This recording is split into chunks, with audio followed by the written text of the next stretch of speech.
So what I want to do is to address Vinod's problem, and Vinod raised the issue of whether you need three. So what is the experiment that Raphael proposed?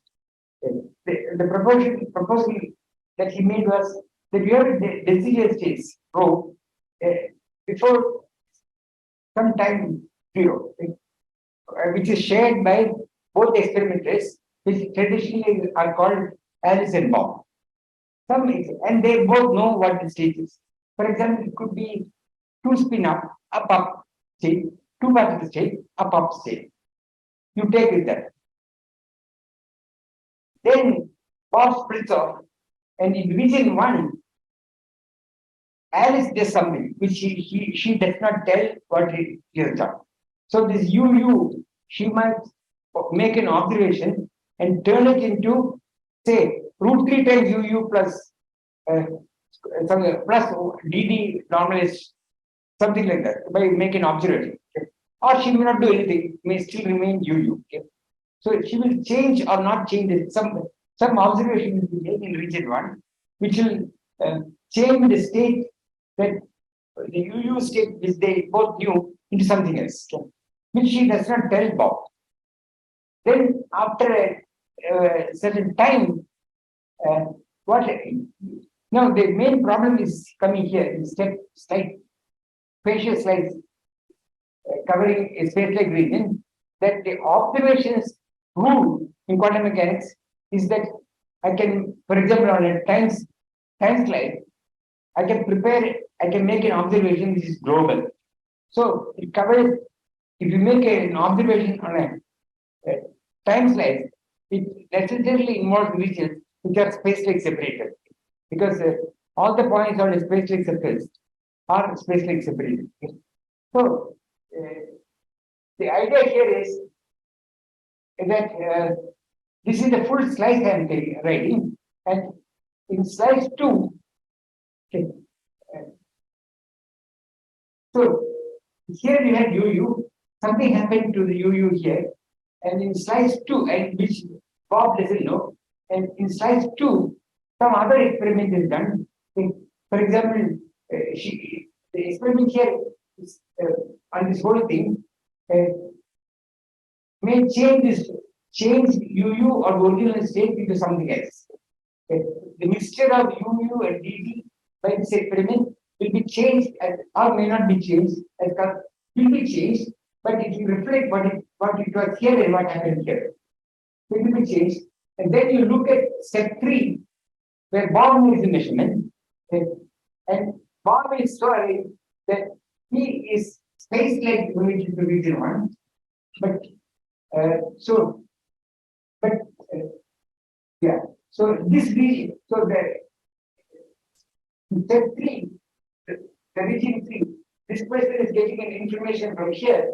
This time-like related to this one, but this region is space-like related to this region.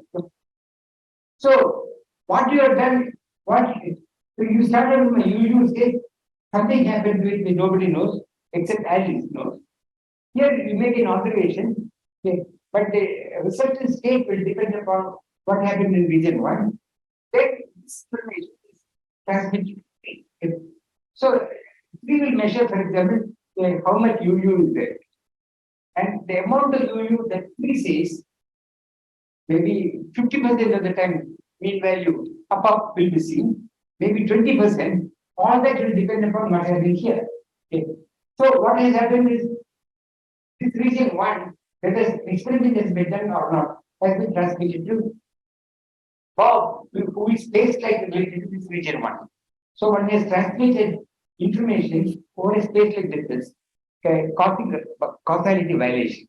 This is Raphael's argument, which he writes down for spin up, spin down, very simple system. Then he does the same calculation in a quantum t, okay, and he gets the same answer. The idea is that the measurement that is done here does not know what has emerged from region 1. Just as some experiment, some projection operator is applied to the state, that one knows what that thing is, but what the outcome of that will depend upon what happened here. So the outcome of that experiment encodes information here, and then three Bob test what is the outcome and measuring the signal coming from here. The time like related to this region and gets the information on what happened in one. So you have a related cosine. So one can transmit information over a causal information, and Raphael's statement is these are impossible measurements in quantum theory. Quantum theory. Okay. So the title of the paper is Impossible Measurements in Quantum Theory. As I said, it took a couple of decades before this issue was resolved. And I don't know whether we know. We need three steps here. Okay? So I am clear now, right? Measurement in the space like region to the cone of. In step 2, there is a part of the whole process which is space like separated to the cone of the region. You would have done that. Yeah. So the one is whatever within one is the state that comes here will be a non-local state, the time slide state. Okay. So whatever you have done has affected the state here. Okay. Maybe it is only affecting the state, partial state here, but just change the state. State is a non-local object. This is the idea. Okay. The state is changed. It's like step 2. It is changed. That is Normally, change of a state in a space-like region, unless you can get some mean value out of it, you have no information in that. Okay? You have to compute some mean values of some observables and check that something has happened. Just getting a state, I cannot do anything with it. No? It is like if you read Alice in Wonderland, there is a Cheshire Cat's Grin. so let me put it this way. So the state is defined on the whole process size at the given time. Yes. Now, in a local region, I do something. That state will collapse even for the step 1 itself. The state will collapse in the space like region to that particular. For that region, yes. Right. Now you evolve it. So that will automatically the effect of the measurement in region 1 is automatically carried in the step 4. Yes. Why do we need step 3? Yeah, but because that guy this person doesn't know what has happened here. He wants to get information on what happened in region 1. Okay. So you may say that that person can now, you need there is some state here. Okay. So the step 3 is testing what the state is here. Okay. And in the step 3, you allow a causal propagation of signals from this region. Okay. So in step 2, in step 2, you are collapsing the wave function in the entire space like slice. And in step 3, you are testing whether the causal region here connected to this is affecting what you are. So you're making a measurement there. The picture here is to show that this region, I should be very careful. This region is not supposed to be space like related to 3, but it's space like related to 1. Okay. It is not supposed to be, I don't care about whether it is space like related to 3, but it is space like related to 1. Okay. So in any case, you're just doing some measurement here. Okay. In step 2. Okay. This picture you do some measurement, okay. Then you know what that measurement is. Doesn't know what the state is on which you are doing the measurement. So I'm applying a prediction operator there. Okay. That will depend upon what happened here, what was transmitted here. Okay. Then 3 test what happened here. That will tell you whether I manipulated the state here or not. That's it. Maybe the picture is misleading. So when Raphael wrote his paper, as I say, for 20 years nothing happened until Houston and some of his colleagues resolved it by a rather elaborate measurement theory in quantum field theory. I'll come back to that in a little later. So I don't think this is a trivial problem. I am not even sure that this will resolve still. Because when I talk to people who thought about it, he had jumped. One person I did talk, he does not agree that Rafael's problem has been solved. Okay. So, uh, anyway, there's an issue. So I want to pick up on this issue, okay, and tell you, okay, some uh, subtle points, okay, about uh, what entanglement and properties of entanglement in quantum field theory. Okay. Some of the things I am going to say are somewhat technical. Okay. I apologize for that, but I think I'll try to give you some flavor of the kind of thing that happens. Okay. So, So what you're saying is like that I'm doing some EPR like two suppose entangled partners. And then so wherever there is entanglement, something like this happens if the 2 points that I'm measuring are not time-like connected. That's yes, that is an essential point. The standard measurement theory covers measurements or collapse of the wave packet globally on a time slice. That is the source of the problem. yeah. And the argument that comes here and later on is that this is wrong. Okay? Because it violates causality by means which was not anticipated in the initial phase. Okay? So it appears that people doing qubits, n qubits, okay, at a given time and doing things may not be doing legitimate activity at all. There cannot be a global collapse. That's Yes. Yeah, but that statement itself violates causality. That statement is It collapses globally. Then that itself violates. causality, but the problem is that there is no local measurement, there is no local projector. So you have n qubits and you say that some qubits are here and some qubits are there. That statement itself makes no sense in quantum field theory. There is no localized projector. So we are getting into a loop. Okay. I want to say I make a measurement here. What do you mean by that? Okay. Because there is no quantum state localized here. Whatever I do will affect things elsewhere. So what is the meaning of this statement? Okay. That is the problem. Okay. You can't do this projection business on a subspace. That's what you're saying. Like, Yes. it has to be on the entire Yes. entire space. Yes. So it's not like there is one particle, antiparticle, I'm doing something only to the particle or whatever. That cannot be done. Yeah, that's And there are variations of that. I'll come to that now. Basically, one should how separate states from algebras. This is very important. As I said last time, there's a big confusion regarding that in quantum field theory. People say, oh, density matrix is an operator on Hilbert list. Can be realized as a matrix, as a linear operator. But the problem is not an observable sense of the matrix algebra you are looking at. You should assume that you'll get into contradictions later. Okay. So I showed it in terms of Boltzmann equations.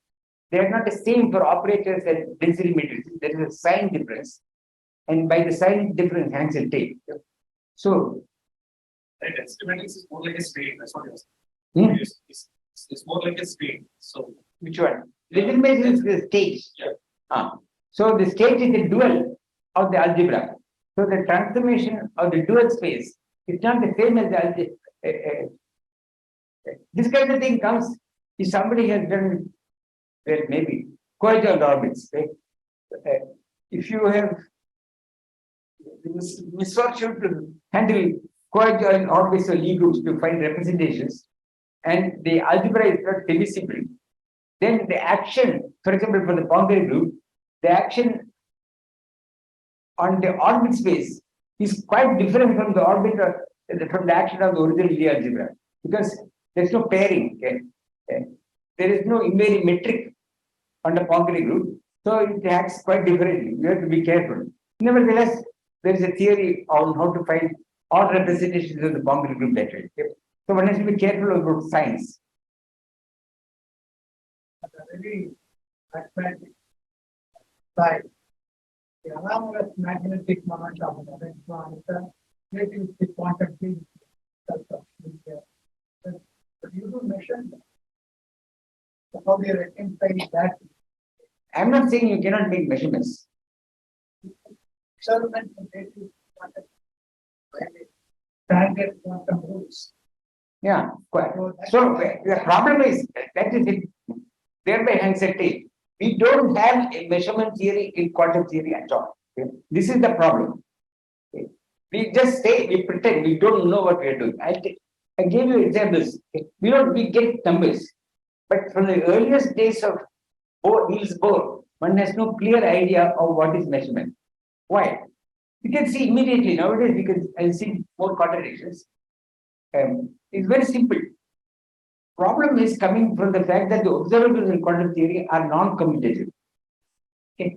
So they are non-commutative, it's not like it's not like classical theory. So in a non-commutative algebra, how do I individuate an operator? People say third component angular momentum. What is third component? The system doesn't know it. So I can make an inner automorphism and third into 2 or 3 or whatever. But the expectation value will change if you do that. So if I make third component measurement, you make third component measurement, they may not agree. So what do I mean? Okay. By saying I am measuring third component. What we not do is we use an external frame. But external frame is classical. External frames could also be treated quantum mechanically. What do I do? So you have an infinite regression. And there people give up. Okay. We don't know. Right? There are many things we don't know. Certainly, measurement in quantum theory is something we don't know. Okay. There is no fully understood. That the apparatus and the system which are made could be treated together as one system. Okay. And some scale between their interactions to be brought in to see what is it you are seeing in isolation. But both are non-commutative algebras. Same problem. So what has happened over the years is already, I think, I keep saying that it's already in both it is there. But what has happened over the years, especially now, by people like Shep, and I also told this reference to Fiorini and Immersi, and recently this gay series, it is essentially proved to the extent we prove things that from the non-commutative algebra, in an appropriate understood sense, a commutative algebra emerges. Okay? What is this commutative algebra? It is the super algebra describing super selection. For Giorgio, they are the super selection vectors coming from first order phase transition, for example, in a ferromagnet. Okay? So pointing this, so the algebra which the Casimir operators of the superselection sectors, he argues forms an abelian algebra, and that's what we see. Okay? So how is the data registered in the superselection sectors? You have to take up experience. So the state changes, okay? Because it's the superselection of sectors are like representations of angular momentum in different representations. Okay? So the expectation value operators change. So how this information is transmitted to this commutative algebra, but commutative algebra are classical. Okay? Assuming we have a classical theory of observations, this may tell. This is supposed to be the clue to understanding how we do measurements. And in detailed papers, people show how this can happen. HEP definitely shows that you do something to an infinite, to some spin system, infinite spin system. He is thinking, okay, some magnetic field flipping a spin here. It's a non-commutative algebra, but this transmits to infinity, and you register what has happened by some commutative pointer. So pointer is also quantum, but they're obeying algebraic infinity. That's what they call it, which is commutative and is registered there. So we can ask more questions. Do I know what is meant by measurement theory class in commutative algebras? I don't think so, because that is the same as asking, do I have a measurement theory in classical mechanics? We don't. I think is incomplete. I think is so. How do I get information from? Say I know there's a door. How do I know there's a door? I only see some commutative algebra. How do I know? I don't think I know. I don't think I know the answer. There are problems there. It is still not resolved. But people don't pay attention to it. Not that they are not aware, but it is thought of as a subsidiary problem. You solve this and then you go on to that. That kind of thing. So I would say, according to you, that it's not that we cannot make measurements. It's just that we don't know what we are doing. There are many things we do. We don't know what we are doing. It's one of those things. Okay. So What you said about dual space is like having said Fourier transform on something is local, so something can local, but in a dual space it's not local. Hilbert space is very highly non-local, highly complicated. Infinite dimensional Hilbert spaces are highly complicated. Unit sphere on a in 2 dimensions is compact, right? Compact means infinite set of points will always converge. The unit sphere in an infinite dimensional Hilbert space is not compact. And one can easily prove. In fact, it is not even locally compact. You take any point, take a neighborhood of that point in the norm. So all vectors in that norm, and take a sphere around that point. Is that compact? No, it is also not compact. So it's not even locally compact. So it becomes we are in a different domain of difficulties in dealing with these objects.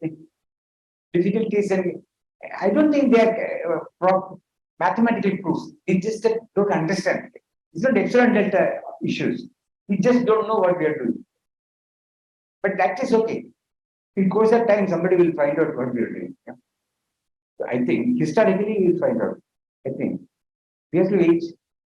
We have to live long enough to understand that. Algebra can states are States algebras are local only in the sense that you can smear them from a function in quantum field theory, smear them with test functions which are locally. So they are not in the operator algebras. They are operators. How do I localize an operator? It's not classical functions. You can't pull them back away. There is no meaning. So what we do is to smear them with test functions. So that is the sense in which we are talking about locality in quantum field theory. It doesn't mean that if I localize it here by this and somewhere else, this operators will be orthogonal. Not at all. They'll commute if it is space-like, not orthogonal. Bond's interpretation will say they are orthogonal. If you multiply them, you will get 0. That doesn't happen. Okay. So if you assume that you will get all kinds of contradictions, including Raphael's. Okay. So here is a repeat. Okay. So not reminding again what I am doing. Okay. Two space-like separated regions O and O prime are given to you. Then we have these algebras AO and AO prime for observables in O and O prime obtained by they are labeled by O and O prime. Okay. How do I get it? If you have a quantum field, you can smear it with test functions and exponentiate them, or you can think of them as algebras labeled by these symbols with certain relations. The most important relation is that these objects alpha hat here and beta hat prime living here commute. If O and O prime are spaceless, this is the first result of great importance. And secondly, we normally, certainly, the algebras which are localized O. So the prime normally, so what does it mean? O prime means the commutant of O. Now if I put a prime on AO itself, it's a commutant of the whole AO. There is no obvious reason why the algebras of functions, algebras I get with O prime are in fact exhausting all functions like this in AO prime. This is the commutation relation of this with this should be 0. That is by causality. But it could be that the commutant of AO, this AO prime, could be larger than A of O prime. There is no obvious reason why it cannot be happen. And it happens in certain cases. But normally we assume that they are equal and it's called half duality. So that is an assumption, and in some particular specific models, it has been known to be violated. The typical example is the Einstein cylinder. We take the Einstein cylinder, this is a circle times time. There are examples where this half duality is violated, but we will not bother about it. In the R3, there is no, even there are some examples, but it's not a serious issue there. Okay? Secondly, we would like states of the form that if I take omega is a state. Okay? So it's a positive linear function on the algebra, which is normalized to 1 on the identity of the algebra. And I take an operator AO and an operator AO prime, and I evaluate omega on this. For the existence of states, it factorizes. I'm not saying that the state factorizes on the entire algebra, but give me 2 of them. There should be at least some state for these 2 of these, which factorizes like this, because it will tell me that the statistical independence of the measurement they are making. So I would like to have this problem. Can I achieve it? Then there stands the problem. Okay.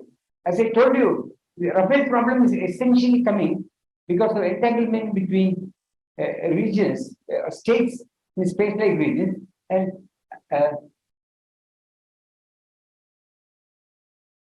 okay. And the problem is coming in the following way. I will show you that if I take the algebra in O and the causal complement AO prime, then look at the algebra they generate AO and AO prime together. I will show you. I'll tell you now. I'll repeat it again. Both this AO and AO prime are unital algebras. They're what are called factors. So the center in AO and AO prime are the same, and it's a multiple of identity. So this algebra that you're writing has as a center this is multiple of the identity. Then the double common so this share the multiple of the identity, and what I will show you in a minute is that the commutant of this algebra is only this multiple of the identity. So if I take the prime on this, I'll simply get some constant times 1 unit operator. But on my algebra derivative base is double commutant. So I take one more commutant. So one more commutant, what commutes with multiple of identity is all possible boundary operators. The entire Hilbert space. So you end up by saying that the double commutant, the Hornheimer algebraic completion of this is a set of all boundary operators of the Hilbert space. For sure, they are totally entangled. Okay? And any state you write, we go from here to here. So we will end up by proving that every state on this object is entangled. There is no state here which is not entangled. So that is the source of the problem, and that is what causes this universal divergence in calculation of entropy, okay, which some of you may be familiar. Okay. You try doing partial traces and so on, as Raphael did in his paper on black holes, you'll get infinity for sure because of this simple fact.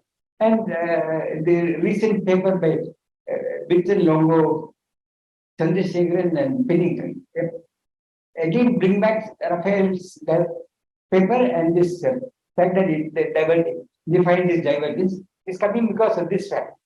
So you don't have to search whether they did anything illegitimate. You are sure to get this in. Whatever you do, you get this. So, can I overcome it? Can I regularize? Well, you can put cutouts, but it was a remarkable result which comes from algebraic quantum field theory, that there is a natural regularization of this whole thing. Okay? And it is coming from uh, what they call nuclearity or split inclusion. And what they prove is the following. Suppose I take this causal diamond. Okay? So this is if causal diamond, that is, it is causally complete. This is by itself a globally hyperbolic space. And you take a bigger diamond, okay, which contains this with some intermediate region here. Okay? The space-like regions, the causal complement of this bigger diamond is this and that. It's like the Riller wedge. Okay? So this and this union will be space-like related to this bigger diamond, separated from more by some epsilon distance. Okay? So you have this region. Suppose you split like this, then the Space can not be able to handle both. But I consider it probably complete region, subregion in there. Maybe we will be able to handle the region. global economic is a local test. Yeah, local. Your differential equation, the hyperbolic equation, has a Cauchy surface when the data propagates inside that thing. Okay. Yes, it will be globally hyperbolic. Maybe, maybe not. It depends upon the differential equation. For example, for arbitrary gravity theories, in fact, the whole this whole enterprise started because of partly because of the realization that if I do quantization of any quantum field in a background metric, we don't know what the metric is globally. Okay? It is a very arrogant statement that I know metric everywhere. I know it locally, okay? Maybe, at best locally. So can I do quantum physics locally? So we want to do quantum physics locally. Okay? So you want to pick some region locally, which is constantly complete. So I can give initial data and evolve it and discuss the property locally. And I want to maybe quantize, regularize quantum keys in the local region and so on. But I don't know what is happening far away. I simply don't know. That's the statement. So what do we do? So that shows the kind of thing you are asking. In fact, the papers of Hollands and Wald are addressing these issues directly. So that's where this Hadamard states and all those things come. Okay. Okay. This is nowadays amounting to a proof. In such a case, in algebraic quantum field theory, by general assumption, if alpha is in the smaller diamond, and beta epsilon prime is in the dual of the causal complement of the larger diamond. Okay. If I take this thing, then there exists states, this is the proof now. There exists states omega which do factorize. Okay. And so there is a statistical independence. There are states for which the statistical independence can be maintained, provided you make the causal complement of the original causal diamond. Okay, not the original one, make it little bit far away. So you remove it little bit away from the original one, then you can do it. The epsilon can be as small as you please. This is the proof. Okay. As subsidiaries of this proof, there are very remarkable theorems which are not at all obvious, but we can change by a local quantum operation. The local quantum operation will only relate to AO. So I think people doing quantum information talk about LOCC, local operation and classical communication. They imagine that there is a telephone to tell other people. I don't know. Well, I don't know. Maybe it's appropriate for their problems, but they are doing quantum. There is no telephone, so we have to do something else. So what these people show, and I'll show you how it is, that by a local operation, it is well defined. We can change this omega 1, the state on the algebra of operators on AO, any other state omega tilde 1, any other state, you give me the state, I give you local operation with the chain omega 1 to omega 1, omega 1 to omega 1 till there, but it will not affect omega 2 at all. So there exists these days, I'll show you how it is done. So it will be dropping out to make a complete static independence of this and this. And in fact, any state here omega 1 till there, and any state here omega 2 till there, I can do the same activity in both of them, local quantum operations, and which will change the origin omega to this.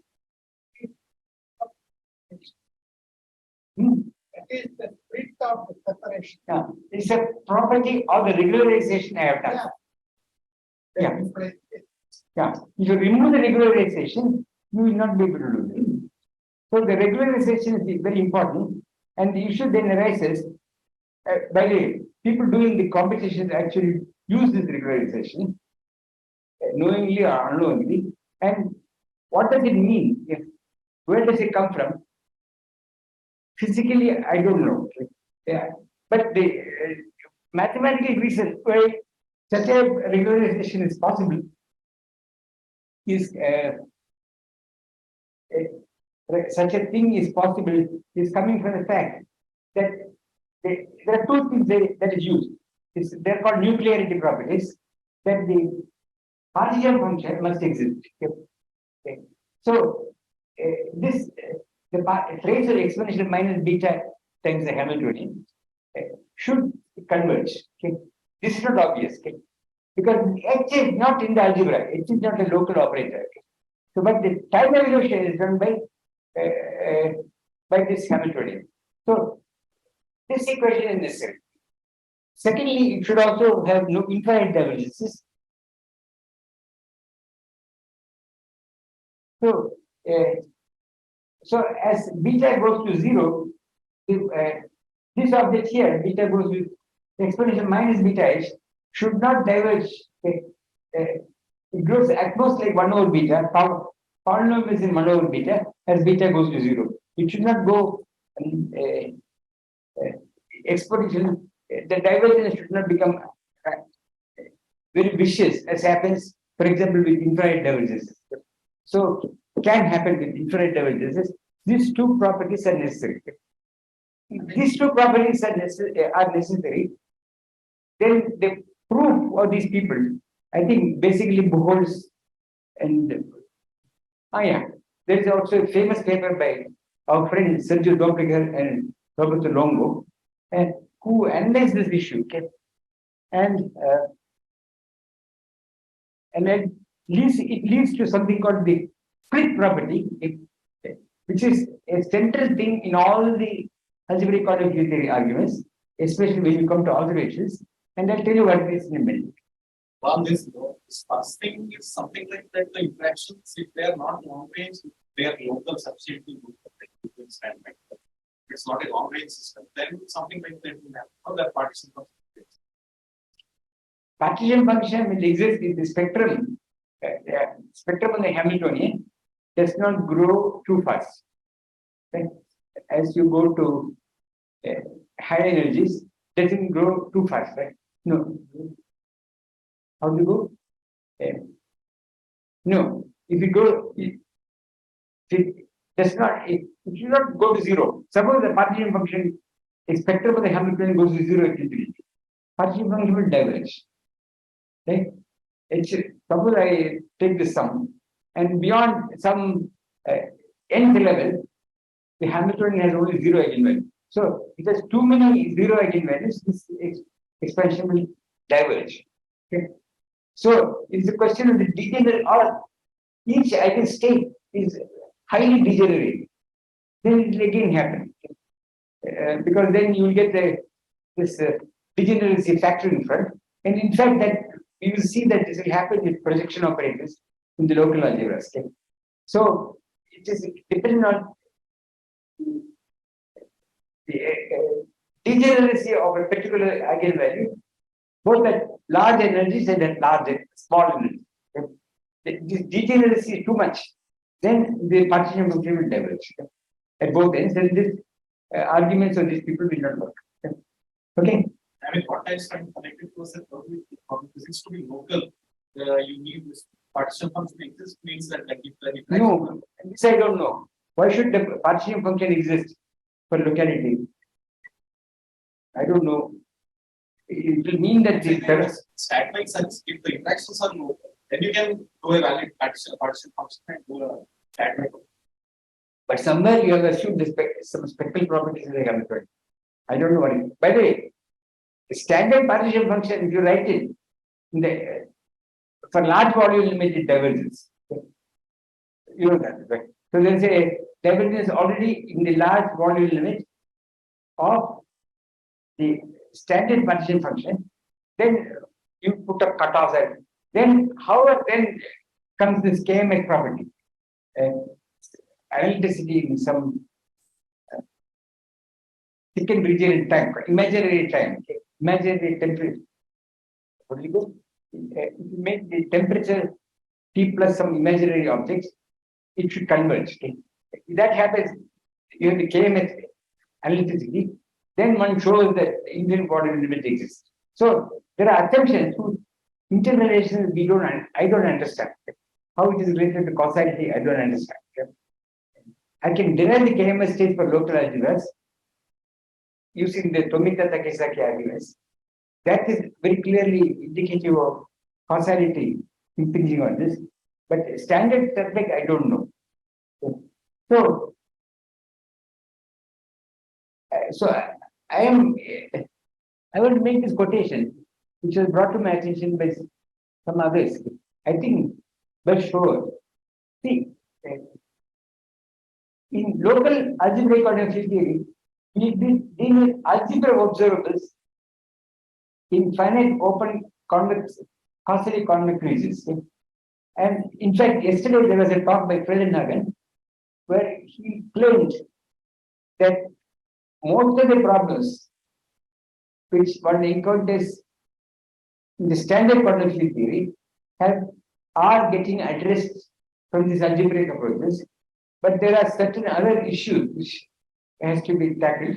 So he reported on the work he has done with Kasia Reshner and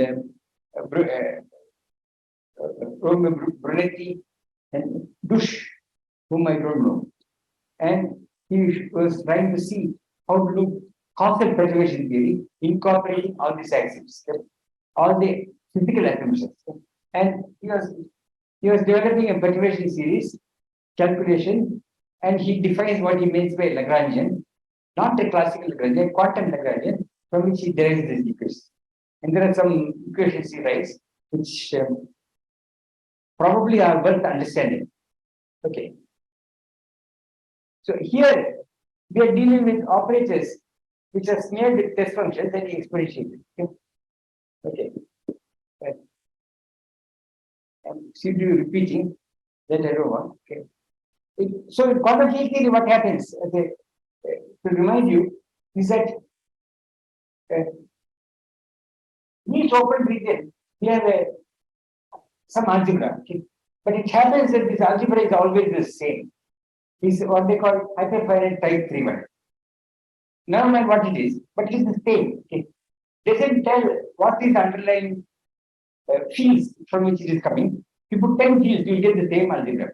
Because the tensor product of such an algebra with itself is equal to is canonically isomorphic to not canonical. Again, isomorphic to the original one. You don't increase this algebra at all. Okay. And so if you take tensor product to type 3-1 with boundary operator, you still get tensor 3-1. It's something peculiar. Okay. So it is like symmetry groups. Okay. It is what you are getting from here are only principles which have to govern all quantum field theories. Okay. It's like symmetries, like SU3 being a symmetry of standard model of QCD means any QCD, right, Lagrangian, right, has to have SU3 symmetry. It's something like this. So you start writing Lagrangian dynamics, it has to be compatible with general. So where is the local information about the kind of field theory which may be underlying full structure is labeled by this open set O. Okay. So you have a net of algebras. Okay. Next, in a technical sense, but never mind.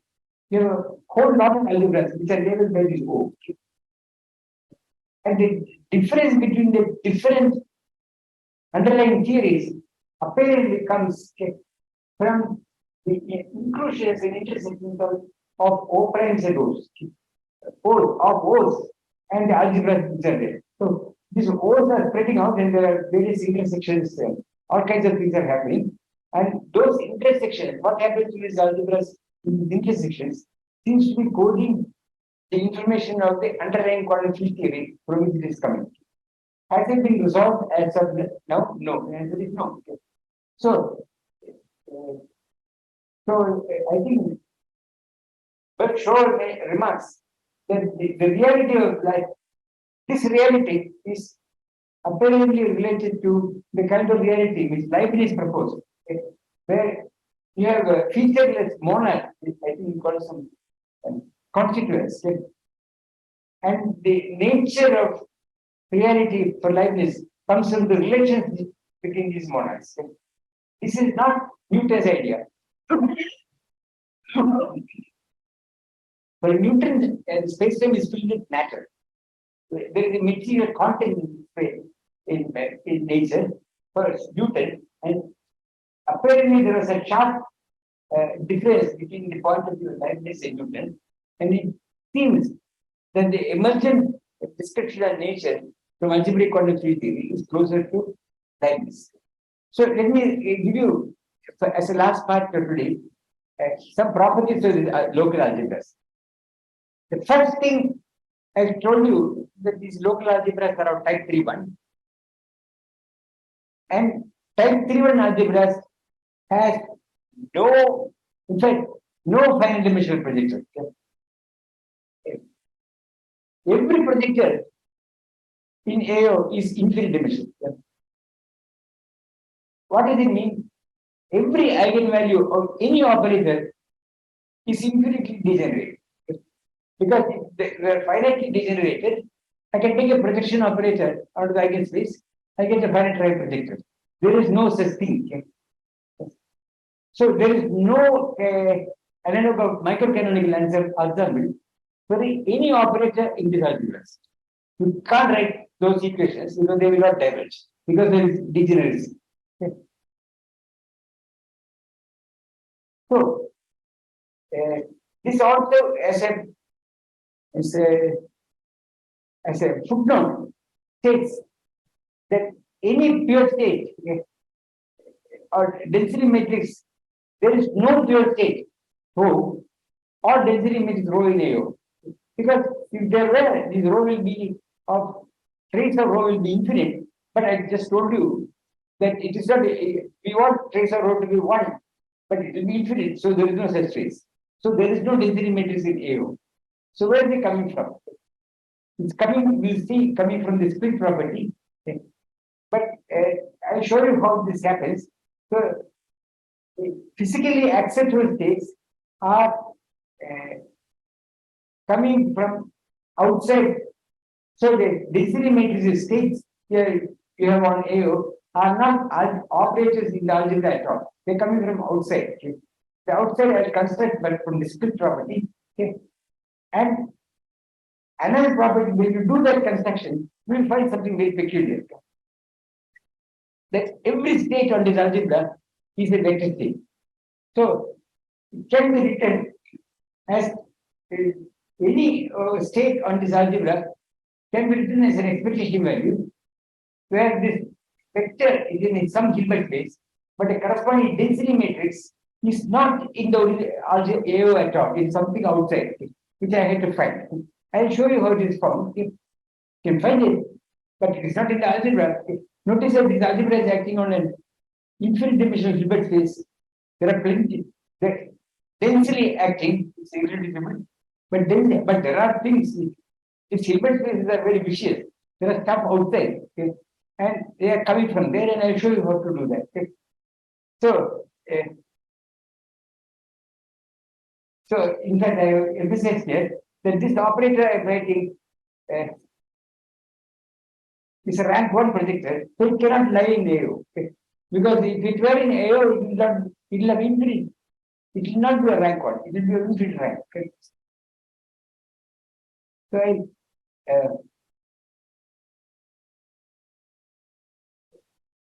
finish off for today. What the problem is, sir, all polynomial algebras, I said this again before, all polynomial algebras have a property that the double complement of that algebra is itself. Okay? So you take any algebra, matrix algebra, whatever, take its double complement. So this algebra is represented as operators on a Hilbert space. Find all operators commutative with it. Take one more complement. Polynomial shows that this is uh, this is a way of completing the original algebra into a polynomial algebra. Okay? What he likes to call as what is think of the in the not in a particular topology you can do this construction, but this is the simplest way of understanding. Now consider this algebra. So I take AO and I take the algebra in the causal complement and take one more commutative. So here, what I have done here is they take all operators commuting both with this and with this. Prime is commuting. So what will commute with this and with this? Okay. It has to be in the center of both the algebras. Okay. So it's the center of both the algebras. Each has only a center which is the multiple of the identity. So they have necessarily of this form, multiple of the identity. So this prime here, this needs multiples of identity.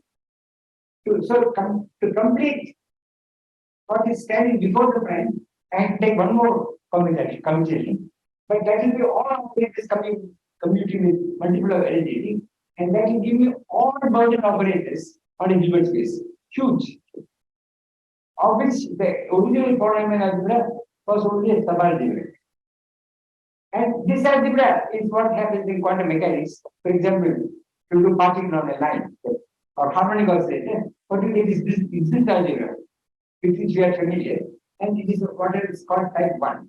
There's plenty of design matrices, plenty of all kinds of things, no problem. So what has happened is that algebra generated by the original O and its causal complement completely into a polynomial algebra becomes all bounded operators in the Hilbert space. So any density matrix you take from here, you take any density matrix appropriate for this, it will go across from here to here. Okay? It should not be localized in this path or that path. Okay? So any rank point state on BH I take and try to use it here, okay, will not factorize because it's coming from this BH. So they cross from AO and AO prime. So I can take vectors. Ordinary, say harmonic oscillator ground state.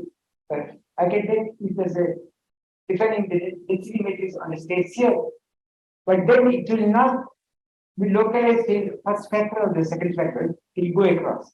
So the entanglement cannot be removed this way. So feel like this is the crux of the problem because of the polynomial algebra nature of this calculation.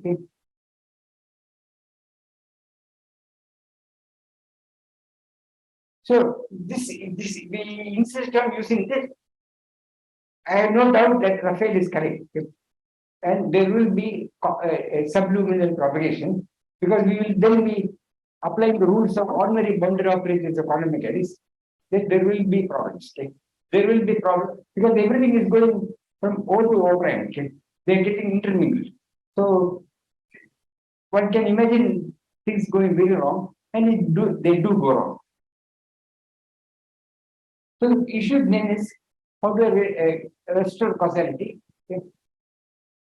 So I think I will stop here and I'll try to finish how this problem is resolved in algebraic quadratic field theory and how to make these local operations to change the states. I think they are very, very important. Conceptually, they are very, very important.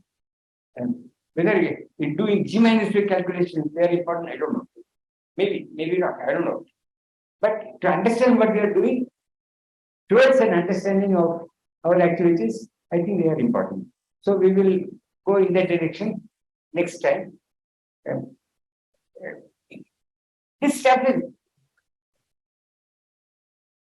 very surprising. So let me just stop here by remembering something which was puzzling me sometimes. Okay? There is something called Klein-Millman theorem. It says, Klein-Millman theorem says that if you have a compact convex set, it has extremal points, and the extremal points will give pure space. That is Klein-Millman theorem. It's a theorem on convex sets. Now, here I have density matrices on this local algebras, plenty. They are all vector space. I told you that they are all vectors in some Hilbert place. So, if I take convex combinations of these states, they will see these states by definition. So, take the extreme points. They should be pure states on my algebra. So I should be able to get irreducible representations on my original algebra. What are they? For example, on AO, what are the irreducible representations on AO? None is known to me. What is the problem? I think we were together and one of the people doing system algebra told us that is because the pure states are things which come. So they are coming from. So this linear combinations we are doing to create this convex set are from this infinite dimensional Hilbert space of psi omegas. Okay? From what he said and what I understand from there, this infinite dimensional Hilbert sphere in infinite dimensional space is not locally compact, not even locally compact. So you have to complete it into a compact set. Then comes the statement that you can do this only using axiom of choice. Okay, you are immediately going into a terrain of logic, set theory, quite difficult. There exists pure states, but they are not nice states. Can you write them? He did ask him. I did ask him later. He said no, because if I can write them down and tell what happens, I probably would have solved this axiom of choice, which by Hilbert's statement is the biggest problem in mathematics. So you can't write it. Do they exist? People agree that axiom of choice is correct. It is an additional axiom to standard set theory axioms. So we are stuck. Just to find the pure states on our local algebra, we are stuck. We can't do it. So we are getting, for example, we finish up. This business of axiom of choice came also in another problem called